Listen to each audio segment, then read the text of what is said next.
ನನ್ನ ಕನ್ನಡ ಮಿತ್ರರಿಗೆ ನಮಸ್ಕಾರ. ಅವಮಾನ, ಸೋಲುಗಳು ಇದೆಲ್ಲದರ ನಡುವೆ ಕೇವಲ ತನ್ನ ಟ್ಯಾಲೆಂಟ್ನಿಂದ ಬೆಳೆದು ಬಂದ ಅನೇಕ ವ್ಯಕ್ತಿಗಳ ಬಗ್ಗೆ ನಾವು ತಿಳ್ಕೊಂಡಿರ್ತೀವಿ. ಅಂತಹ ವ್ಯಕ್ತಿಗಳಲ್ಲಿ ಒಬ್ಬರು ಶಿವಾಜಿರಾವ್ ಗಾಯಕ್ವಾಡ್. ಒಂದು ಕಾಲದಲ್ಲಿ ಬೆಂಗಳೂರಿನ ರಸ್ತೆಗಳಲ್ಲಿ 10 ಪೈಸೆಗಾಗಿ ಮೂಟೆ ಹೊತ್ತಂತಹ ವ್ಯಕ್ತಿ, ಪ್ರತಿದಿನ ಬಸ್ನಲ್ಲಿ ಕಂಡಕ್ಟರ್ ಆಗಿ ಟಿಕೆಟ್ ನೀಡುತ್ತಿದ್ದಂತಹ ವ್ಯಕ್ತಿ. ಆದರೆ ಈಗ ಭಾರತದಲ್ಲಿ ಅತಿ ಹೆಚ್ಚು ಸಂಭಾವನೆ ಪಡೆಯುವ 2ನೇ ನಟ. ತಮಿಳು ಬರದಿದ್ದರೂ ಸಹ 50 ವರ್ಷಗಳಿಂದ ತಮಿಳು ಚಿತ್ರರಂಗವನ್ನ ಆಳ್ವಿಕೆ ಮಾಡುತ್ತಿರುವ ನಟ. ಇದು ಕೇವಲ ಒಬ್ಬ ನಟನ ಯಶಸ್ಸಿನ ಕಥೆಯಲ್ಲ. ಇದು ಬಡತನದ ಬೇಗೆಯಲ್ಲಿ ಬೆಂದು ಅವಮಾನಗಳನ್ನು ಮೆಟ್ಟಿ ನಿಂತು ಪ್ರತಿಭೆ ಮತ್ತು ಪರಿಶ್ರಮದ ಮೂಲಕ ತನ್ನದೇ ಆದ ಮಹಾಸಾಮ್ರಾಜ್ಯ ಕಟ್ಟಿದ ತಲೈವಾರ್ ರಜನಿಕಾಂತ್ ಅವರ ಮಹಾಪಯಣ. ಅವರ ಸಂಪೂರ್ಣ ಜೀವನವನ್ನ ಇವತ್ತಿನ ವಿಡಿಯೋದಲ್ಲಿ ತಿಳಿದುಕೊಳ್ಳೋಣ. ವಿಡಿಯೋವನ್ನ ಎಲ್ಲೂ ಸ್ಕಿಪ್ ಮಾಡದೆ ಕಡೆಯವರೆಗೂ ನೋಡಿ. ಅದು ಡಿಸೆಂಬರ್ 12, 1950. ಬೆಂಗಳೂರಿನಲ್ಲಿದ್ದ ಒಂದು ಮಿಡಲ್ ಕ್ಲಾಸ್ ಮರಾಠಿ ಕುಟುಂಬದಲ್ಲಿ ರಜನಿಕಾಂತ್ ಅವರು ಜನಿಸಿದರು. ಅವರ ತಂದೆ ರಾಮೋಜಿರಾವ್ ಗಾಯಕ್ವಾಡ್ ಒಬ್ಬ ಪೊಲೀಸ್ ಕಾನ್ಸ್ಟೇಬಲ್. ತಂದೆ ತಾಯಿಗೆ ಇವರು 4ನೇ ಮತ್ತು ಕೊನೆಯ ಮಗ. ಛತ್ರಪತಿ ಶಿವಾಜಿ ಮಹಾರಾಜರಿಂದ ಪ್ರೇರಿತರಾಗಿ ತಂದೆ ಇವರಿಗೆ ಶಿವಾಜಿರಾವ್ ಗಾಯಕ್ವಾಡ್ ಅನ್ನುವ ಹೆಸರನ್ನ ಇಟ್ಟಿದ್ರು. ಇಂಟ್ರೆಸ್ಟಿಂಗ್ ವಿಷಯ ಏನಂದ್ರೆ, ಶಿವಾಜಿ ಮಹಾರಾಜರ ತಾಯಿಯಂತೆ ಇವರ ತಾಯಿಯ ಹೆಸರು ಕೂಡ ಜೀಜಾಬಾಯಿ. ದುರದೃಷ್ಟವಶಾತ್ ಶಿವಾಜಿ ಅವರಿಗೆ ಕೇವಲ 5-6 ವರ್ಷ ವಯಸ್ಸಿದ್ದಾಗಲೇ ತಾಯಿ ಜೀಜಾಬಾಯಿ ನಿಧನರಾದರು. ಶಿವಾಜಿ ಅವರು ಹೈಸ್ಕೂಲ್ವರೆಗೆ ಬೆಂಗಳೂರಿನ ಗವಿಪುರಂ ಸರ್ಕಾರಿ ಶಾಲೆಯಲ್ಲಿ ಕನ್ನಡ ಮಾಧ್ಯಮದಲ್ಲಿ ವಿದ್ಯಾಭ್ಯಾಸ ಮಾಡುತ್ತಾರೆ. ಮೊದಲು ಮಿಡ್ಲ್ ಸ್ಕೂಲ್ ಬಂದು ಗವಿಪುರದಲ್ಲಿ ಗೌರ್ಮೆಂಟ್ ಪ್ರೈಮರಿ ಅಂಡ್ ಮಿಡ್ಲ್ ಸ್ಕೂಲ್ನಲ್ಲಿ ಅಲ್ಲಿ ನಾನು ಓದಿದ್ದು, ಫುಲ್ ಕನ್ನಡ ಮೀಡಿಯಂ ಅಲ್ಲಿ. ನಂತರ ಬೆಂಗಳೂರಿನ ಬಸವನಗುಡಿಯಲ್ಲಿರುವ ಆಚಾರ್ಯ ಪಾಠಶಾಲಾ APSನಲ್ಲಿ ಇಂಗ್ಲಿಷ್ ಮಾಧ್ಯಮದಲ್ಲಿ ವಿಜ್ಞಾನ ವಿಭಾಗದಲ್ಲಿ PUC ಮುಗಿಸಿದ್ದಾರೆ. APS high school and college ಅದನ್ನು ಓದಿ ಅನ್ನೋದು ಗರ್ವ, ನನಗೆ ತುಂಬಾ ಹೆಮ್ಮೆ. ಶಿವಾಜಿ ಶಾಲಾ ದಿನಗಳಲ್ಲೇ ನಟನೆ ಹಾಗೂ ನಾಟಕಗಳ ಮೇಲೆ ಆಸಕ್ತಿ ಹೊಂದಿದ್ರು. ಒಮ್ಮೆ ಶಾಲಾ ನಾಟಕದಲ್ಲಿ ಅವರು ಏಕಲವ್ಯನ ಗೆಳೆಯನ ಸಣ್ಣ ಪಾತ್ರ ಮಾಡಿದರು. ಆದರೆ ಸಣ್ಣ ಪಾತ್ರದಲ್ಲೂ ಅವರ ನಟನೆ ಅದ್ಭುತವಾಗಿತ್ತು. ಅಂದು ಆ ನಾಟಕ ನೋಡಿದ್ದ ಜ್ಞಾನಪೀಠ ಪ್ರಶಸ್ತಿ ಪುರಸ್ಕೃತ ಕನ್ನಡದ ಕವಿ ದ.ರಾ. ಬೇಂದ್ರೆಯವರು ಶಿವಾಜಿಯ ನಟನೆಯನ್ನು ಮೆಚ್ಚಿ, ನೀನು ಕಲೆಯನ್ನು ಎಂದಿಗೂ ಬಿಡಬೇಡ, ಬಹಳ ಎತ್ತರಕ್ಕೆ ಬೆಳೆಯುತ್ತೀಯಾ ಎಂದು ಹರಸಿದ್ದವು. ಆದರೆ ಮಿಡ್ಲ್ ಕ್ಲಾಸ್ ಕುಟುಂಬವಾಗಿದ್ದರಿಂದ ಜೀವನ ನಡೆಸುವುದಕ್ಕೆ ಕೆಲಸಕ್ಕೆ ಸೇರಬೇಕಾಗಿತ್ತು. ಆದರೆ ಕೆಲಸ ಸಿಗದಿದ್ದಾಗ ಅವರು ಬೆಂಗಳೂರಿನಲ್ಲಿ 10 ಪೈಸೆಯ ಕೂಲಿ ಕೆಲಸ, ಕಾರ್ಪೆಂಟರ್ ಕೆಲಸ, ಹೀಗೆ ಸಿಕ್ಕ ಕೆಲಸಗಳನ್ನು ಮಾಡಿದರು. ನಂತರ ಅವರಿಗೆ ಬೆಂಗಳೂರು ಸಾರಿಗೆ ಸಂಸ್ಥೆಯಲ್ಲಿ ಬಸ್ ಕಂಡಕ್ಟರ್ ಆಗಿ ಕೆಲಸ ಸಿಕ್ಕಿತು. ಬಸ್ಸಿನಲ್ಲಿ ಸ್ಟೈಲ್ ಆಗಿ ಟಿಕೆಟ್ ಹರಿಯುವುದು, ಶಿಲ್ಲೆ ಹೊಡೆಯುವುದು ಇದೆಲ್ಲವನ್ನೂ ಕಂಡ ಪ್ರಯಾಣಿಕರು ಇವರ ಬಸ್ಗಾಗಿ ಕಾದು ಕುಳಿತುಕೊಳ್ಳುವಷ್ಟು ಅಭಿಮಾನಿಗಳಾಗಿ ಬಿಟ್ಟಿದ್ದರು. ಆದರೆ ಶಿವಾಜಿಗೆ ಸರ್ಕಾರಿ ಹುದ್ದೆಗೆ ಸೀಮಿತವಾಗುವುದಲ್ಲ, ಸಿನಿಮಾ ರಂಗದಲ್ಲಿ ಬೆಳೆಯುವ ಗುರಿಯನ್ನ ಹೊಂದಿದ್ದರು. ಹೀಗಾಗಿ ನಟನೆ ಕಲಿತುಕೊಳ್ಳಲು ಶಿವಾಜಿ ಮದ್ರಾಸ್ ಫಿಲ್ಮ್ ಇನ್ಸ್ಟಿಟ್ಯೂಟ್ಗೆ ಸೇರೋದಕ್ಕೆ ನಿರ್ಧಾರ ಮಾಡ್ತಾರೆ. ಆ ಸಂದರ್ಭದಲ್ಲಿ ಅವರಿಗೆ ಸಾಕಷ್ಟು ಹಣದ ಕೊರತೆ ಇತ್ತು. ಆಗ ಅವರ ಸಹೋದ್ಯೋಗಿ ಮತ್ತು ಆಪ್ತ ಗೆಳೆಯ ರಾಜ್ ಬಹದ್ದೂರ್ ತನ್ನ ಸಂಬಳದ ಹಣವನ್ನು ನೀಡಿ ಶಿವಾಜಿಯನ್ನು ಮದ್ರಾಸ್ಗೆ ಕಳುಹಿಸಿದರು. ಇಂದಿಗೂ ರಜನಿಕಾಂತ್ ಅವರು ಪ್ರತಿ ಪ್ರಶಸ್ತಿ ಸಮಾರಂಭದಲ್ಲೂ ಈ ಗೆಳೆಯನನ್ನ ಸ್ಮರಿಸುತ್ತಾರೆ. ಹಾಗೆ ಇಂದಿಗೂ ಹಳೆಯ ಸ್ನೇಹಿತರೊಂದಿಗೆ ಕಾಲ ಕಳೆಯೋದಕ್ಕಾಗಿ ಬೆಂಗಳೂರಿಗೆ ಬರುತ್ತಾರೆ. I dedicate this award to my friend, a Karnataka bus transport driver, my colleague, Raj Bahadur. ಮದ್ರಾಸ್ನಲ್ಲಿ ನಟನೆ ಕಲಿತು ಸಣ್ಣ ಪುಟ್ಟ ನಾಟಕಗಳಲ್ಲಿ ಅಭಿನಯಿಸುತ್ತಿದ್ದ ಶಿವಾಜಿಯನ್ನ ಖ್ಯಾತ ತಮಿಳು ನಿರ್ದೇಶಕ ಕೆ. ಬಾಲಚಂದರ್ ಗಮನಿಸಿ, ಸಿನಿಮಾದಲ್ಲಿ ನಟನೆ ಮಾಡ್ತೀಯಾ ಅಂತ ಕೇಳ್ತಾರೆ. ಆದರೆ ಸಮಸ್ಯೆ ಏನೆಂದರೆ ಶಿವಾಜಿಯ ಮಾತೃಭಾಷೆ ಮರಾಠಿ. ಕರ್ನಾಟಕದಲ್ಲಿದ್ದರಿಂದ ಕನ್ನಡ ಮತ್ತು ಇಂಗ್ಲಿಷ್ ಬರುತ್ತಿತ್ತು, ಆದರೆ ತಮಿಳು ಬರ್ತಾ ಇರಲಿಲ್ಲ.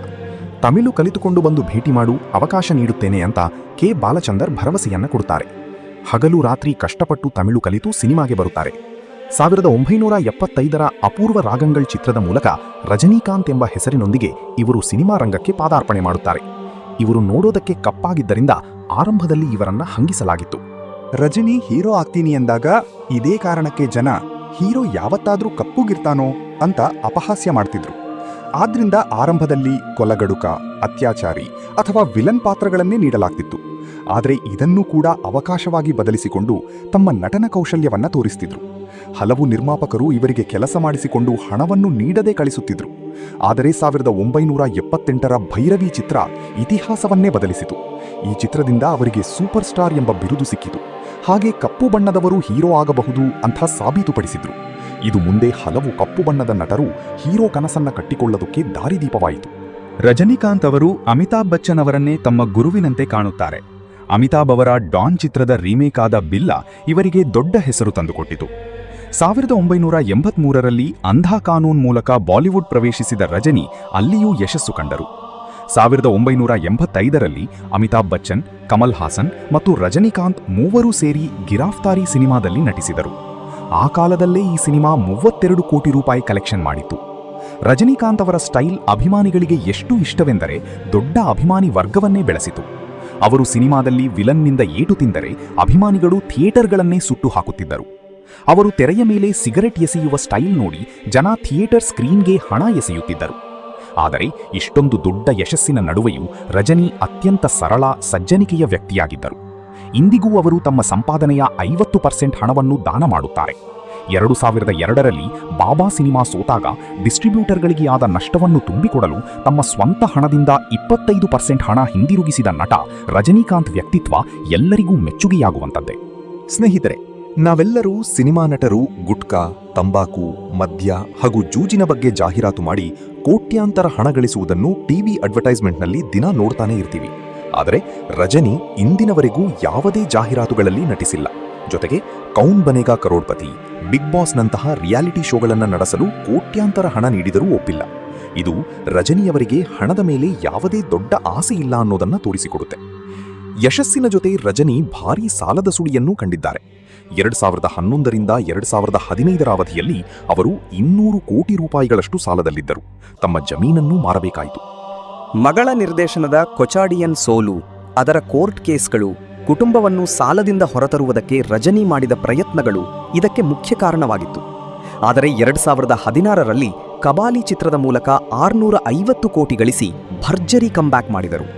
ನಂತರ 2.0 ಚಿತ್ರ 700 ಕೋಟಿ ಗಳಿಸಿ ಜಾಗತಿಕ ದಾಖಲೆ ನಿರ್ಮಿಸಿತು. 70ರ ಹರೆಯದಲ್ಲೂ ರಜನಿ ಇಂದಿಗೂ ಬಾಕ್ಸ್ ಆಫೀಸ್ ಸುಲ್ತಾನ್. ಕಳೆದ ವರ್ಷದ ಜೈಲರ್ ಸಿನಿಮಾ 650 ಕೋಟಿಗೂ ಅಧಿಕ ಕಲೆಕ್ಷನ್ ಮಾಡಿತು. ಈ ಚಿತ್ರದ ಯಶಸ್ಸಿಗಾಗಿ ಅವರಿಗೆ ಸಂಭಾವನೆಯ ಜೊತೆಗೆ 100 ಕೋಟಿಯ ಹೆಚ್ಚುವರಿ ಚೆಕ್ ನೀಡಲಾಯಿತು. ರಜನಿ ತಮಿಳು, ತೆಲುಗು, ಹಿಂದಿ, ಮಲಯಾಳಂ, ಕನ್ನಡ ಮತ್ತು ಬಂಗಾಳಿ ಸೇರಿ 170ಕ್ಕೂ ಅಧಿಕ ಸಿನಿಮಾಗಳಲ್ಲಿ ನಟನೆ ಮಾಡಿದ್ದಾರೆ. ಪದ್ಮವಿಭೂಷಣ ಹಾಗೂ ದಾದಾ ಸಾಹೇಬ್ ಫಾಲ್ಕೆ ಪ್ರಶಸ್ತಿ ವಿಜೇತ ಈ ಮಹಾನ್ ಕಲಾವಿದನ ಜೀವನದ ಕಥೆಯನ್ನು ಇಂದು ಸಿಬಿಎಸ್ಇ ಪಠ್ಯಕ್ರಮದಲ್ಲಿ bus conductor to super star ಎಂಬ ಹೆಸರಿನ ಪಾಠವಾಗಿ ಮಕ್ಕಳಿಗೆ ತಿಳಿಸಲಾಗ್ತಿದೆ.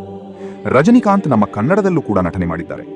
1976ರಲ್ಲಿ ಪುಟ್ಟಣ್ಣ ಕಣಗಾಲ್ ಅವರ ಕಥಾ ಸಂಗಮ, 1977ರ ಸಹೋದರರ ಸವಾಲ್ ಹಾಗೂ ಗಲಾಟೆ ಸಂಸಾರ ಸಿನಿಮಾಗಳಲ್ಲಿ ವಿಷ್ಣುವರ್ಧನ್ ಅವರ ಜೊತೆ, 1978ರ ಕಿಲಾಡಿ ಕಿಟ್ಟು ಸಿನಿಮಾದಲ್ಲಿ ಮಾಸ್ಟರ್ ಹಿರಣ್ಣಯ್ಯ ಹಾಗೂ ವಿಷ್ಣುವರ್ಧನ್ ಅವರೊಂದಿಗೆ ನಟಿಸಿದ್ದಾರೆ.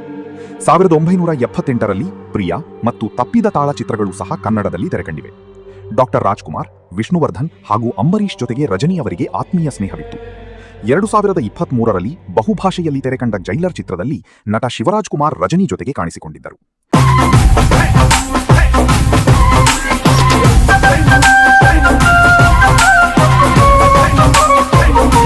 ಒಂದು ಕಾಲದಲ್ಲಿ ರಜನಿಕಾಂತ್ ಅವರಿಗೆ ಕನ್ನಡ ಚಿತ್ರರಂಗದಲ್ಲಿ ಸೂಕ್ತ ಅವಕಾಶಗಳು ಸಿಕ್ಕಿದ್ರೆ ಇವತ್ತು ಅವರು ಟಾಪ್ ಕನ್ನಡ ನಟ ಆಗಿರ್ತಿದ್ರು. ಆದಾಗ್ಯೂ ರಜನಿಕಾಂತ್ ಅವರು ಇಂದಿಗೂ ತಮ್ಮ ವೇದಿಕೆಗಳ ಭಾಷಣದಲ್ಲಿ ಅತ್ಯಂತ ಸ್ಪಷ್ಟವಾಗಿ ಕನ್ನಡದಲ್ಲೇ ಮಾತನಾಡುತ್ತಾರೆ. ತಾವು ಬೆಳೆದ ಬೆಂಗಳೂರು ಹಾಗೂ ಕನ್ನಡ ಮಣ್ಣನ್ನು ಸದಾ ನೆನೆಯುತ್ತಾರೆ. ಇನ್ನು ತಮಿಳುನಾಡು ಸಿನಿಮಾ ಅಂದ್ರೆ ರಾಜಕೀಯ ಇರಲೇಬೇಕು. ರಾಜಕೀಯವಾಗಿಯೂ ರಜನಿಕಾಂತ್ ದೊಡ್ಡ ಬಲವನ್ನ ಹೊಂದಿದ್ದಾರೆ ಎನ್ನುವುದಕ್ಕೆ 1996ರ ತಮಿಳುನಾಡು ವಿಧಾನಸಭಾ ಚುನಾವಣೆ ಸಾಕ್ಷಿ. 1996ರ ತಮಿಳುನಾಡು ವಿಧಾನಸಭಾ ಚುನಾವಣೆಯ ಸಮಯದಲ್ಲಿ ಜಯಲಲಿತಾ ಅವರು ಮತ್ತೆ ಅಧಿಕಾರಕ್ಕೆ ಬಂದರೆ ದೇವರು ಕೂಡ ತಮಿಳುನಾಡನ್ನು ಉಳಿಸಲು ಸಾಧ್ಯವಿಲ್ಲ ಎಂದು ರಜನಿಕಾಂತ್ ನೀಡಿದ್ದ ಹೇಳಿಕೆ ಇಡೀ ರಾಜ್ಯದಲ್ಲಿ ಬಿರುಗಾಳಿ ಎಬ್ಬಿಸಿತ್ತು. ಇದು ಆ ಚುನಾವಣೆಯಲ್ಲಿ ಜಯಲಲಿತಾ ಅವರ ಸೋಲಿಗೆ ಪ್ರಮುಖ ಕಾರಣವಾಗಿತ್ತು.